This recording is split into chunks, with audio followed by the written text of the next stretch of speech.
I'd like to call this meeting of the Board of Education for the School District of Baraboo to order for Monday, November the 10th, 2014, with roll call. Mr. Cummings, Mr. McNevin, Mr. Meering is not with us tonight, Mr. Mortimer, Ms. Riley, Here. Mr. Vedro, not with us tonight, and by the way, just for your information, Mr. Vedro was traveling out of state, had to have emergency surgery. He's doing well, but he cannot travel through the air, so he's not with us tonight, but I believe his recovery is well underway. And Vodak here. Continue with the pledge. The flag's behind the counter. I pledge allegiance to the flag of the United States of America and to the republic for which it stands, one nation, under God, indivisible, with liberty and justice for all. I would entertain a motion for the approval of the board minutes of the October the 27th meeting as printed with an entertainment for an amendment to the meeting minutes that would include, in regards to the motion regarding post-employment benefits, that it include the amendment Appendix A with that approval, which was discussed at the meeting. That Appendix A was the legal clause for the options approved. I'll incorporate that in my motion. Is there a second? I will second. Having a motion and a second, those in favor of the minutes signify by saying aye. Aye. Those opposed? Abstain. Note Ms. Riley's abstention. Brings us to correspondence, of which I have none. Not made aware of any other board member correspondence. Administrative correspondence? I just have one powerful piece. It's the first time we have ever won an Oscar, so I'm pretty proud of it. Now, this is the Lighthouse Award, and we recently received notice from the Wisconsin School Public Relations Association that Baraboo was recognized with an award of excellence for the work that the district did with the referendum planning and the execution and the materials and communication that went with that process.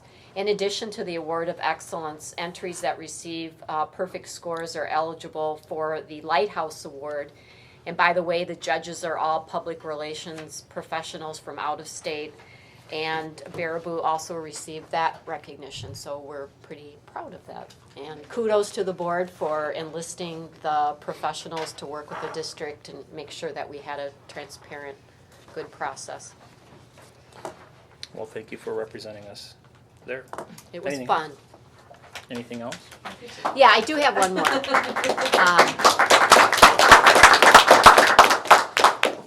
We received communication from a member of the American Legion Post 26, providing accolades for the wonderful effort from Lynn Gannell and the choir that performed at the Oak Park Senior Housing Complex. And I'll forward this to the board. I didn't have time to print it out. As a member of the Post in Baraboo, they're asked to put on a Veterans Day ceremony.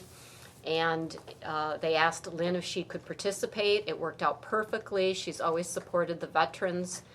And the students were amazing in talent, attitude, and support for the residents and the veterans in attendance. And their presence meant so much. Plus, they looked awesome. Educators do not get the recognition they deserve. Please know how much appreciation they have for Ms. Gannell and the rest of the professionals at the Baraboo High School. Tomorrow, they will have Mr. Lang's musicians at the Civic Center for the services there, and they also do a wonderful job. So I thought I should pass that on. Thank you very much. Any other administrative correspondence? Hearing none brings us to the portion of the agenda entitled Public Viewpoints. Is there anyone here for public viewpoints tonight? Any public viewpoints? Any public viewpoints? Hearing none, I'd like to move on to the portion of our agenda, which is always the highlight of our agenda, and that's the recognition portion. And tonight we have National Merit Scholar semifinalist Hannah Shumway and high school teacher Steve Argo. Steve, do you want to introduce her or say a few words? Yeah, this is, I'm Steve Argo. This is one of the greatest, best students I've ever had in my 16 years of public education. It was an honor to have been asked by Hannah to write a letter of recommendation for her college opportunities there, and forthcoming scholarship opportunities in your way, but by far and away the best part of my job, no question, is having students like you in class to energize, electrify, bring questions, insights, the things that make that classroom experience really special. You know, you are special, so I would just publicly say thank you, and it's just, I'll be rooting for you every possible inch you go in the future. You've got such a tremendous future ahead of you. It's an honor to have been part of this. Thank you.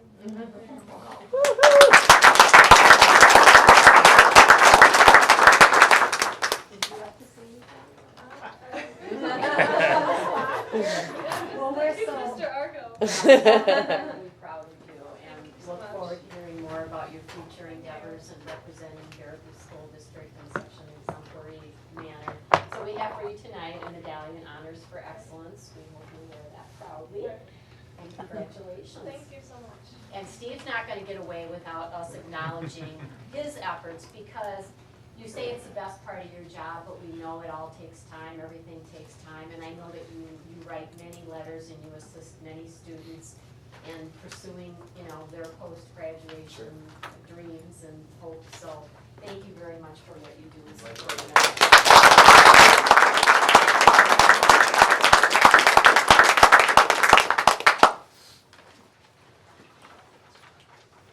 Brings us to the portion of the agenda under reports. Board received notification of the high school early graduates for 2015. Does that require board action? No, just no. Just an FYI. Anybody have any questions on it? Hearing none, move on to continuous school improvement. We've got a couple of updates on course offerings. The first, which would be at the high school, the academic seminar. Kristen? Hello. Those of you who don't know me, I'm Kristen Mashuk, and I'm teaching academic seminar here at the high school. This is the first year of it, so I'm going to give you some background information and let you know how the course is going through so far. So this is just a quick, you can kind of see our class sizes. And last year, this is just to show you that you can see by the graph that 9th grade struggled significantly more than any other grade.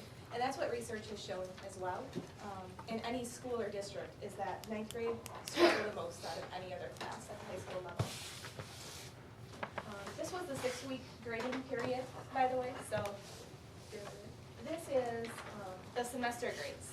So this is when the grades matter for credit. You can see the number of students who failed and the number of Fs that were failed at each one. And you see yet again, it's the freshmen that have the highest numbers there. This was a 5-year trend. So from 2009 through 2013, the number of students failing and the number of Fs significantly increased from year to year. So last year, they said something has to be done to prevent this and help support the freshmen. So they put in place academic seminar. It's a transition course to help students, provide them skills in all settings, not just in my class, but throughout the whole building and all their classes, to improve their attendance rate, promote success.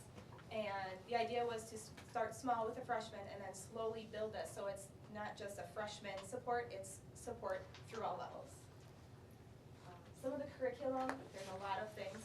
Ultimately, to set goals and be able to self-monitor themselves throughout the day to know how they're doing. They learn study habits, test-taking strategies. They create graduation plans so they can see what they need when they need it and where they have to go. Learn organizational skills. It's amazing how many of them put everything into one folder, lose it, and so they don't have anything. Increase positive adult interactions. A lot of these students have a hard time with interacting with adults and getting their point across and getting what they need. And so I literally teach that to them directly. And I have a testimonial of a student who states that that really helped them. I'll skip that one. Here, this is the same slide as I showed you before, but with this year's freshmen. So you can see the teal, we dropped back down to where we were in 2009 at the 6-week grading period with the number of students failing and the number of Fs.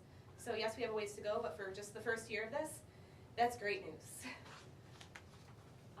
Some other things, it's not just this class that support the freshmen. have a lot of other things that help support them, including what all freshmen are able to receive if they need it, reading workshop and algebra fundamentals. These are classes in addition to their algebra class and their English class. So they get support with those classes, and that's a huge help to these students. So it provides a consistent supportive adult to teach them these skills and help motivate them to continue to come to school, continue to do well. Essentially gives structure to structure, and just it helps them progress monitor their own skills in each class so that they can get to where they want to get to with their graduation plan. Here's one of the examples of self-monitoring goals. We just started this, so there's not a lot of responses yet, but the students have made their own form that they fill out, and this is a summary of what it shows. So the goal the student made, she said she wants to study more efficiently because her pitfall is that she doesn't know how to study for tests, and then she doesn't do well on the tests. So her goal was to do better on tests, and she has 3 objectives to meet the goal. Ask the teacher what will be on the test, ask the teacher how I can prepare, and study for the test. And then they answer, they set this all up themselves of their rating scale and how they want it rated, and so they can see how well they're doing. And I told the students, you're going to see the lower numbers at first, because if you're working on it, you should be at 100%, if it's a pitfall. So you're gonna see lower numbers, and then what they want to see as they go on is higher ratings in the 2 range, or some of them have a 3 to 0 range. Here's another example. A student wants to get an 85% or better in algebra. That's one of their struggling points, and they want to push themselves to try to get a strong B. So to do that, they're going to talk less to their friends. They have a lot of friends in that class they like to talk to. Take better notes and study them, and ask for help. So each day I conference with a few of the students. They can sign up to conference with me. If they don't sign up, I select them, meet with them, and go through their goal and how well they're progressing through each one. So one testimonial, I asked the students, does the class academic seminar help you be successful in school overall? And you can see there's a lot of answers there. I'm not going to read them all. I know you are very able to read them yourself, so I'll go through a few of them that I liked though. This one, yes, because it's a small class, so it's easier to concentrate while doing my homework. It keeps me organized, and I can see my grades all the time to see what classes I need to work on. It really does help. So we use Infinite Campus. A lot of students don't know how to use that portal, and so we every day have a period where we check our grades, see what missing work they have, what late work they have, and what they need to do to get caught up. Another question I asked was if they could describe or sum up academic seminar in a few sentences. And one of them said that it's a class where you learn how to be a better student. For example, learning what to do and what not to do while a teacher's talking. This seems like common sense, but some people still have a hard time with it, which is very true. This is teaching us for the future as well as for the work business. Also, academic seminar helps give you time to get caught up on work for classes. And another student said, it's an elective class in which you get chosen to be in. I told the students, you're chosen to be in this is cool. It's a supporting class to help you finish and be efficient with your time. It also helps you stay organized. So essentially the students have all said that they do like it. I told some of them, I said, you're doing so well, let's next semester choose an elective and maybe get you through an elective rather than this class. And they don't want to drop it. They're like, no, I want to be in here, and then their friends are coming to me wanting to be in the class as well. And so the students love it. They find it very beneficial to them. And although there's still some struggles with some of the students, they're learning, and it's a learning process, but we'll get there. And it's fun. How much time in a week do they spend in academic seminar?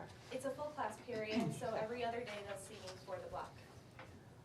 So some days I see them for a full block, 3 days of the week, other days it's 2 days. Any other questions?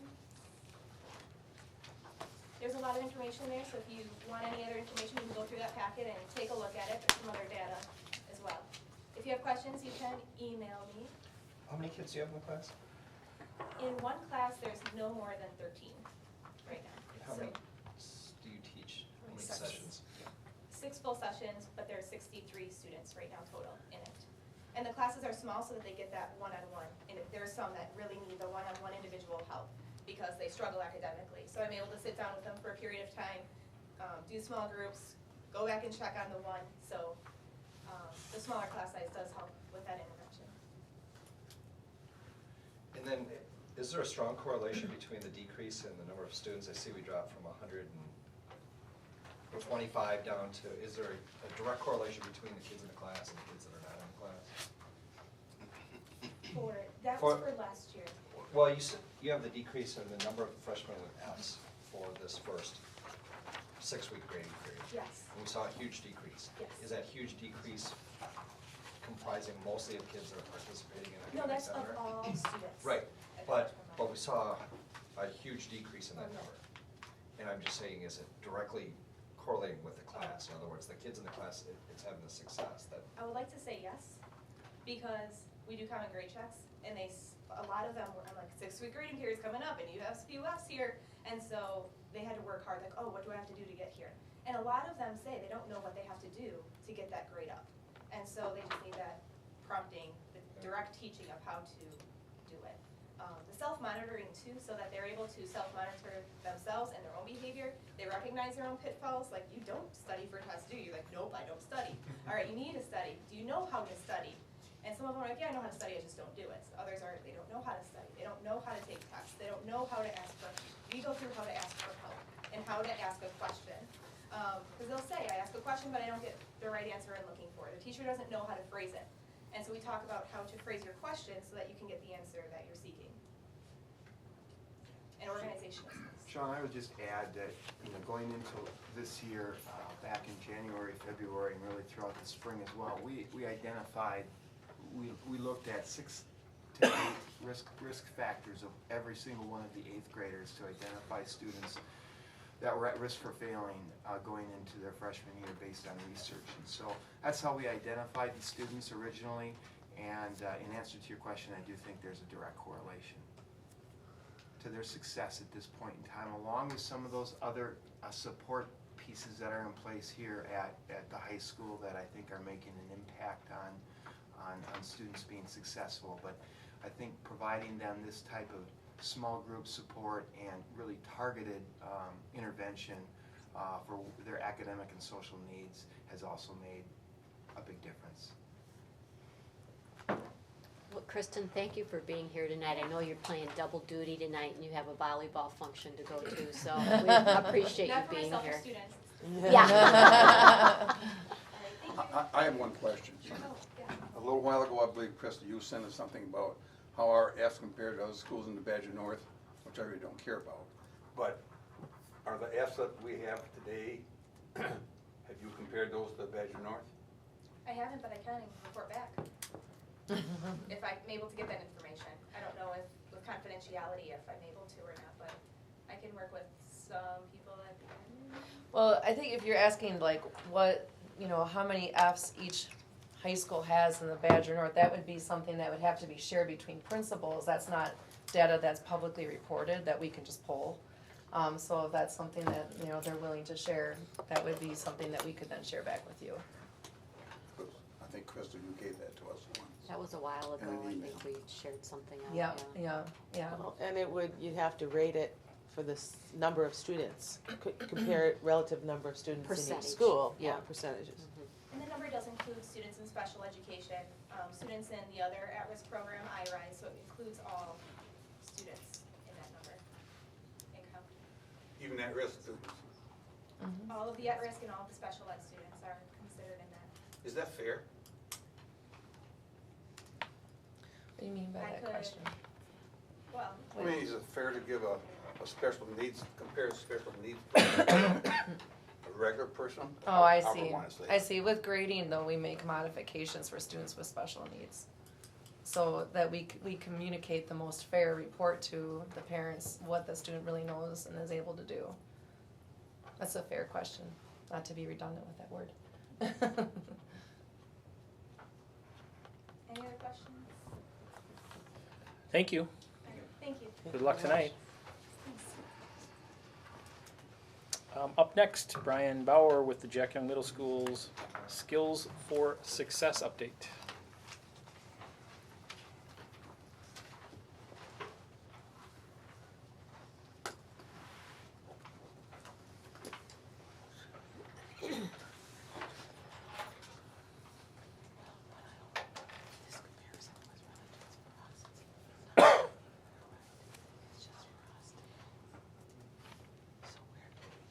website doesn't like me here. So. Uh-oh.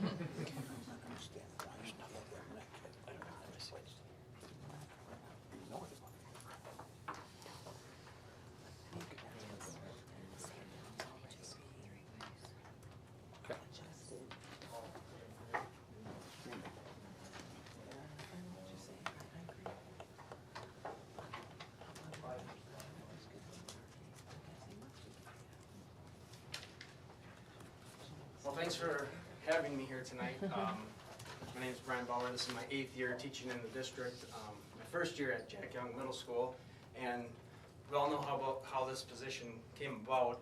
And with about a week before school, I was going to be teaching the Skills for Success class, and I was really excited about it with having a health teaching minor as well, to be able to incorporate some of these health lessons into Skills for Success along with the academic piece. So just to give you a summary of what Skills for Success is, I teach 6th, 7th, and 8th grade classes. 6th grade, I see all of them for 1 quarter throughout the whole school year. 7th and 8th graders, I see every other day for a semester, and then at mid-year I get a new group of 7th and 8th graders every other day for a semester. So we're using the second step curriculum for the first part of our class period. Typically that takes about 20 minutes, and during that 20 to 25 minutes, and during that time we're working on social skills that students need to be successful, building those positive relationships, identifying ways to deal with stress, how to create action plans for being successful, setting goals. Like I said, that's about 20 to 25 minutes of the class. Then we shift more to the academic side, which utilizing those skills that we talk about for the social aspect, but now incorporating them into the academic side. And going off of the district's literacy focus, that second part of the class period, I focus a lot on reading and writing. So we use, one of the websites we use a lot is Newsala, and the reason I like using that a lot is because it has a differentiation system built right into it. So going off of our map data that our students have, I can get them the appropriate reading level of that article. And the really cool thing that I like about it is the topic doesn't change. All that changes is is the wording in the actual article itself.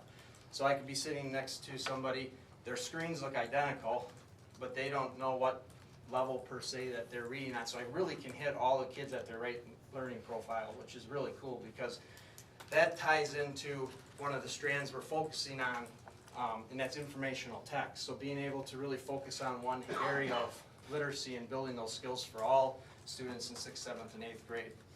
To highlight, the Common Core state standards for disciplinary literacy, through this course I'm able to, integrate that into Skills for Success. Now, reading and writing is obviously really important to be successful in life. So utilizing these social skills along with this extra time to help with literacy. And again, I use that map data to really drive what I'm doing with those kids. Will hopefully, continue to build them to be successful individuals. Another thing that I've been working a lot with is our academic vocabulary and other vocabulary that has been identified in our building as what we would classify as Tier 2 words. So in the beginning of the school year, the English department did a pre-assessment on vocabulary. And then there were 10 words from that vocabulary that came off as words that students in 6th, 7th, and 8th grade are really struggling with. So one of the things I like to do is incorporate those words into our essential learning targets that are posted each day, and then highlighting and spending 3 to 5 minutes talking about that word, because that word is going to be appearing for them all year throughout district, state, national assessments. They're going to have to know what these words mean. We also talk about the depth of knowledge words, which are going to be really important with the Smarter Balanced Literacy. So taking time to identify these, those words and what they mean and how they're going to have to be able to articulate that once the Smarter Balance comes out. Another thing that I like to do is, I don't know why, and I apologize, I went through this 3 times today at the middle school to make sure I could get logged in and navigate through it, and it's not letting me do it here. But tying all of the skills for success in, and this is just called Career Locker. And this is something that we do with 6th, 7th, and 8th grade students, and it's a progression as they move up each grade. And there is a lot of information on this, and we could spend hours on it. But just to really summarize it, in 6th grade, we just really get them familiar with it, start looking at different types of jobs that they may be interested. There's learning styles assessments on there, so they can go through and they can identify what type of learning style they have. So it's really just familiarizing themselves with the website. 7th grade, we just finished the career planning 1, 2, 3, and what that is after they've done all those assessments, they get a list of jobs that kind of match their profiles, and they get an opportunity to go in there and investigate them. And if it's something they're truly passionate about, they'll start creating action plans. So there'll be reads on there where they'll go through and they'll pick out what courses are going to be helpful in high school. They'll copy and paste, put that in their action plan. There'll be what kind of degree do you need? Is it a 2-year degree? Is it a high school diploma? Is it a 4-year degree? It'll talk about salary. All these things that they can put into their action plan. And then in the 8th grade year, we really let them start exploring, what do you want to do? And then has your action plan changed? And then there's also some budgeting pieces in here where you can go in and you can project out by the time they would have this job, how much money it would take to live on a monthly basis based on if you have 4 people in your family, if you're single, if you're living in a house. So it's really allows them to incorporate math skills, it allows them to incorporate literacy skills, and all of those social skills. The social skills and the academic skills all come together to form the person that they are and to be very successful.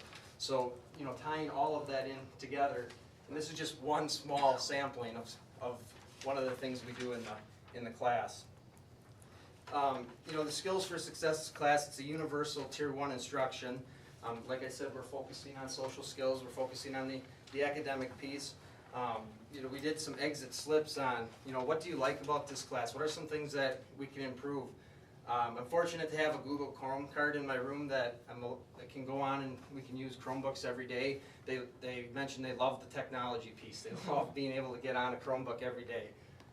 They talked about how they like how it teaches them life skills beyond just 6th grade. It's making them vision out and set goals and how are they going to be successful, not only next week, but 10 years and in life. They mentioned they like talking about, stress. We all have stress. Some of us, we have it on a daily basis. Some of them have it on a minutely basis. Some techniques to deal with stress. And they enjoy, some of them enjoy that extra reading and writing time, but most of them will tell me that, even though they may not enjoy it initially because they say that's what literacy or that's what English class is for, they're saying that by reading and writing in every class, they're seeing themselves improve and they like that.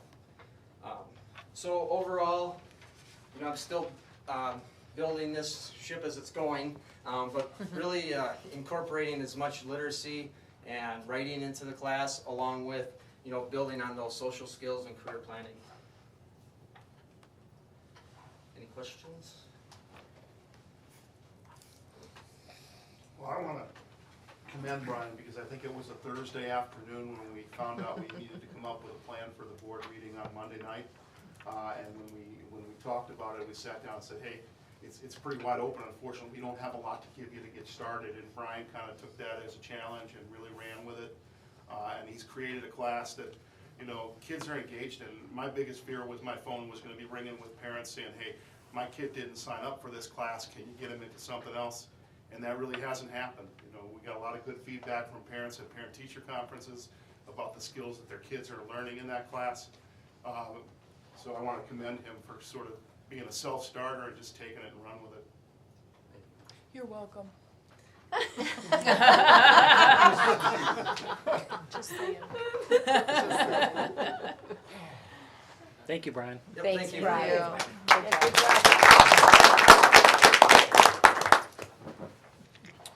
Under personnel recommendations, I am not aware of any approval of resignations, new hires, or long-term subs. That brings us to D, the approval of co-curricular background provided in your board packet for the high school forensics coaches, changing from 2 to 3, splitting up the stipend, and the girls JV hockey coach, the $2,400 coming from the support group. Move to approve. Second.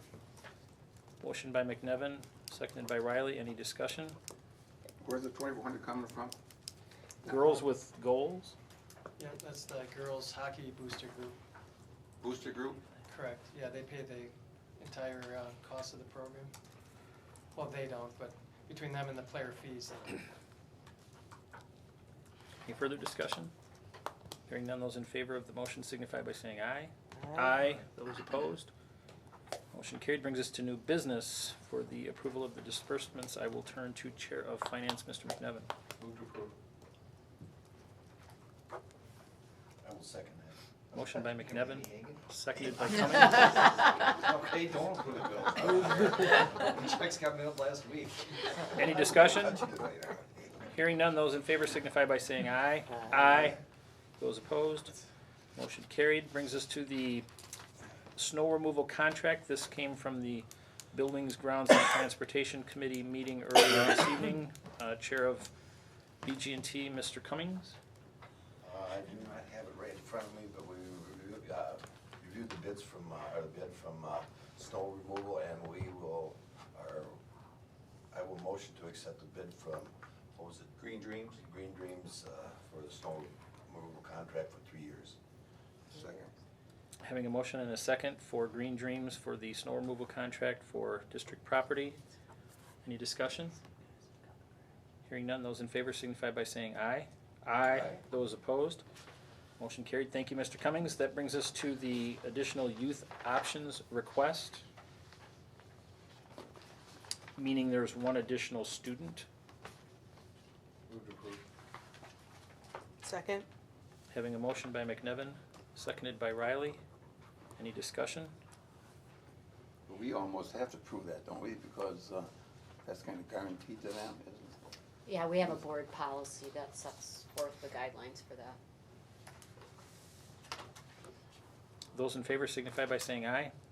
Aye. Those opposed? Approval thus approved. Brings us to the policy committee meeting. Ms. Riley, are you going to intro that? Well, we met. You're doing good so far. Thanks very much. And we reviewed the policies that you have in your packet. That was the first, those policies were developed to align with, you wanna help me out, Danny, to align with regulatory? Either state, new state regulations or guidance from WIA, for example. And you have them before you. So these are for the first reading? Yes. So just so the rest of the board understands, that's for the first readings, and there would be an opportunity if anybody has any questions between tonight and the next time it's on the agenda, which will be at the next board meeting, to ask those or for any further clarifications. I would then entertain a motion for the approval of the first reading of 1, 2, 3, 4, and 5 as printed for adoptions and revisions. So moved. Having a motion by Ms. Riley, seconded by Mr. Mortimer. Any further discussion? Hearing none, those in favor signify by saying aye. Aye. Those opposed? Motion carried. I think we're just gonna sit here for about 20 minutes now. Just to get Sean squared. I would entertain a motion to go into closed session as per the statutes printed. So moved. Is there a second? Second. Having a motion and a second, roll call. Cummings? Aye. McNevin? Mortimer? Aye. Riley? Aye. Bodak? Aye. Thank you for your attendance tonight.